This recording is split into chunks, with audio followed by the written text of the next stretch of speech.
बड़ी घबराहट मुझे हो रही है। इतने बड़े बड़े कवि मंच पर हैं, मुझे लग रहा है जैसे मैं जंगल का बंदर हूँ। नहीं, भगवान कसम यही लग रहा है, झूठ आज तक नहीं बोला है, कभी बोला ही नहीं है। और आप लोग जानते हैं क्यों नहीं बोला है। तो मुझे लग रहा है कि जैसे मैं जंगल का बंदर हूँ। क्या था, शेर जंगल का राजा था, जब देखो तब शेर राजा, जिधर जाओ तो शेर ही राजा। जंगल वाले ऊब गए, बोले एक ही शासन है, एक ही सत्ता है, मोनोटोनी हो गई, बदलाव करो। बोले क्या बदलाव करें? बोले राजा बदलो। किसको राजा बनाए? जो खूब एक्टिव हो उसको राजा बनाओ। तो बंदर को जंगल का राजा बना दिया गया, जैसे हमारे शहीद भाई को संचालक बना दिया। बंदर जंगल के राजमहल में रहने लगा। 20-25 दिन बाद एक बकरी रोती आई, बोली जल्दी से बचाइए, शेर ने हमारे बच्चे को पकड़ लिया है। बंदर बोला हाँ बचाएंगे। पहुंचा, देखा शेर बच्चे को दबाए बैठा है। दौड़ा, लपक के पेड़ पे चढ़ गया, एक डाल से कूदा, दूसरी, तीसरी, चौथी, पाँचवीं, छठी, सातवीं। तो बकरी और जोर जोर से रोने लगी, बोली जल्दी बचाइए नहीं तो शेर बच्चे को खा जाएगा। तो बंदर बोला देखो बकरी, तुम्हारा बच्चा बचे या न बचे, हमारी भागदौड़ में कोई कमी हो तो बताओ।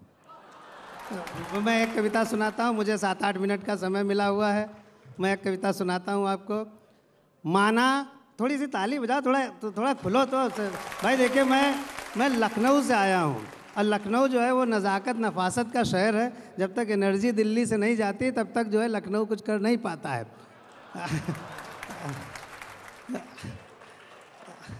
बुलडोजर भी तभी चलता है जब यहाँ से चाय का प्याला भेजा जाता है?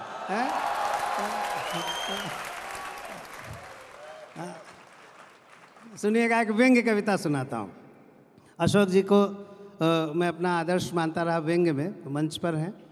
माना ये फैमिली प्लानिंग का ज़माना है, माना ये फैमिली प्लानिंग का ज़माना है, लेकिन अपना इससे विरोध बहुत पुराना है। माना ये फैमिली प्लानिंग का ज़माना है, लेकिन अपना इससे विरोध बहुत पुराना है।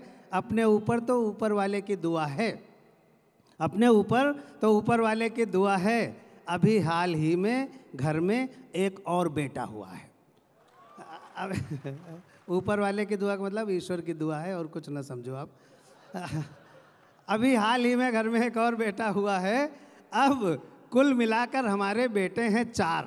मैं बेटों के नाम बताऊंगा, व्यंग्य की भाषा बोलूंगा और आपकी तालियां आमंत्रित करूंगा। अब कुल मिलाकर हमारे बेटे हैं 4: सदाचार, शिष्टाचार, अत्याचार और भ्रष्टाचार। अब कुल मिलाकर हमारे बेटे हैं 4: सदाचार, शिष्टाचार, अत्याचार और भ्रष्टाचार। सदाचार रो रहा है, बच्चे क्या कर रहे हैं? सदाचार रो रहा है, शिष्टाचार सो रहा है। व्यंग्य समझ रहे हो तो बताइएगा। सदाचार रो रहा है, शिष्टाचार सो रहा है, अत्याचार बलवान है और भ्रष्टाचार महान है। हमने आपको एक बात नहीं बताई, हमने आपको एक बात नहीं बताई, हमारे कई एक बेटियां भी हैं भाई। हमने आपको एक बात नहीं बताई, हमारे कई एक बेटियां भी हैं भाई। बेटियां हैं सच्चाई, लड़ाई, महंगाई और जग हंसाई। सच्चाई, लड़ाई, महंगाई और जग हंसाई। सच्चाई जड़ है, नो मूवमेंट ऑफ ट्रूथ। सच्चाई जड़ है, लड़ाई गड़बड़ है, महंगाई मुँह लगी है चढ़ेगी। महंगाई मुँह लगी है चढ़ेगी, और जग हंसाई अमा दिल लगी है बढ़ेगी। जग हंसाई दिल लगी है बढ़ेगी। ईमान, अब व्यंग्य के उत्कर्ष तक ले चलता हूँ। आपकी अच्छी तालियां मुझे बताएं कि व्यंग्य कैसा हुआ। ईमान, शराफत, प्रेम और कर्तव्य हमारे इन बच्चों के मामा हैं। ईमान, शराफत, प्रेम और कर्तव्य हमारे इन बच्चों के मामा हैं, लेकिन आजकल सबके सब सुदामा हैं। ईमान, शराफत, प्रेम और कर्तव्य हमारे इन बच्चों के मामा हैं, लेकिन आजकल सबके सब सुदामा हैं। अब अपना भी छोटा सा परिचय पेश है। बंदे का नाम लोकतांत्रिक देश है, बंदे का नाम लोकतांत्रिक देश है। हम दोनों के मधुर मिलन का ठौर ठिकाना बना रहे। इस पनघट पर तेरा मेरा आना जाना बना रहे। दुनिया कुछ कहती तो कह ले, लेकिन कोई फ़र्क नहीं, बस पैमाना बना रहे और ये मैं खाना बना रहे। थैंक यू सो मच, नमस्कार।